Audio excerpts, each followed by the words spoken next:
के साथ में सरकार भी बने जा रहा भी एनडीए के चाय तुम टेस्ट कर जा।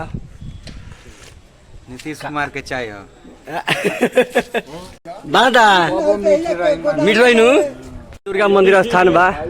यहाँ सब लोग के चाय पानी चल रहा बा। देखिए नमस्ते प्रणाम, हम अंगू सिंह ग्राम हरनाथपुर। आज हमने के बनी जा सारा आदमी कौरसर पंचायत में। अब वर्तमान कौरसर पंचायत के पैक्स अध्यक्ष श्री रंजन सिंह जी भैया बानी। यहाँ के तरफ से सब लोग के प्यार सम्मान बा। पोलिंग एजेंट से लेके जे भी सबको यहाँ बा चाय पानी बिस्कुट से लेके सब चीज के व्यवस्था कैले बानी। और यहाँ बाड़े अंकित बाबू कैसा लगला पानी उनकी व्यवस्था यहाँ लेके? बहुत अच्छा व्यवस्था बा।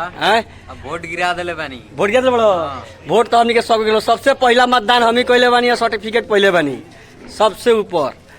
तो एजा ई व्यवस्था चल रहा बाबे।